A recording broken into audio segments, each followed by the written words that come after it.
So, afternoon, thanks for coming out. It's a perfect day for this. Perfect day.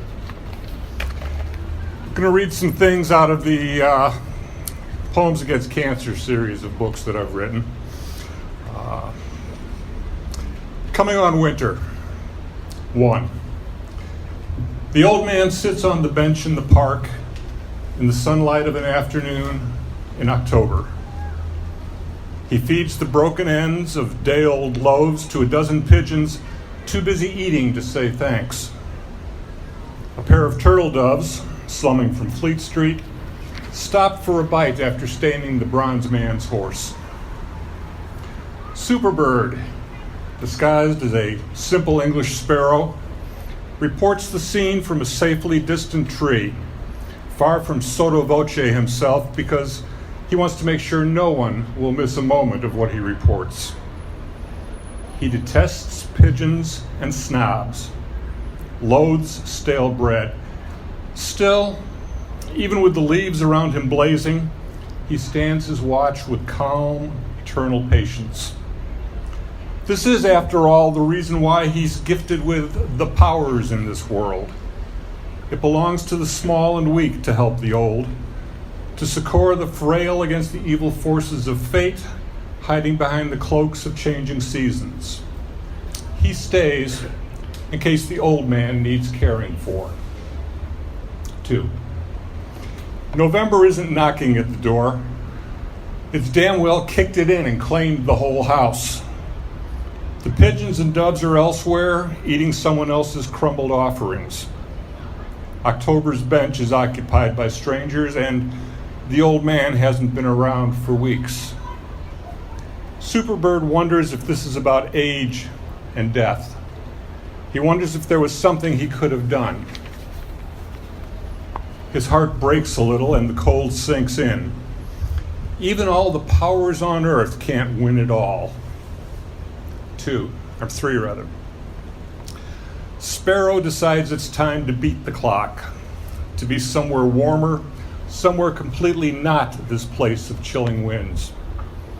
He hits the space bar on his Superbird tool belt and feels the freedom, feels his spirit lift with every blazing supertropic star he passes. The blue marble falls behind, shrinks to a pinhead of light, to nothingness behind him. Everything lies ahead around the next corner of looking.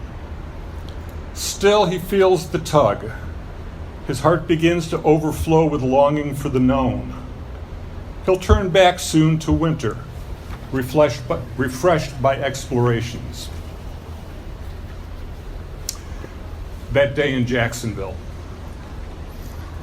The photograph is black and white, yellowed at the life-dogged edges.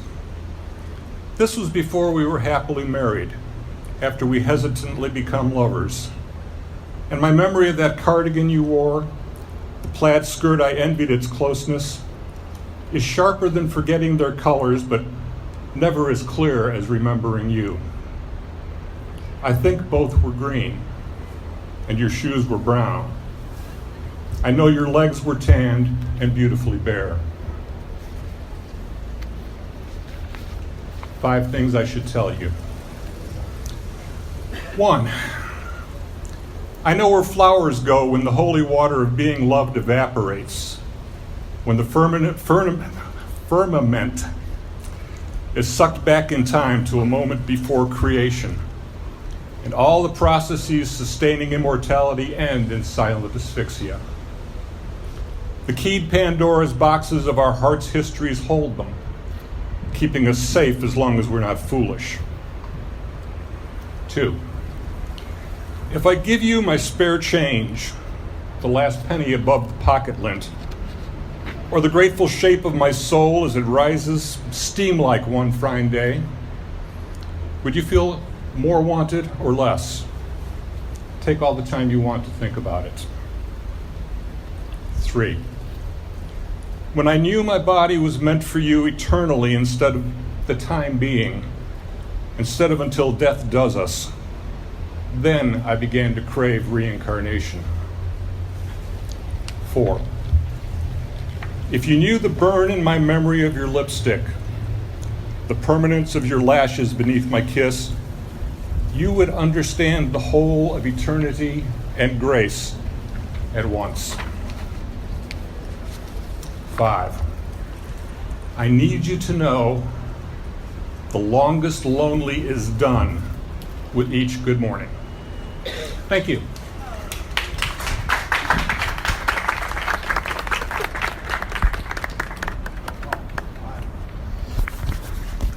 That was wonderful.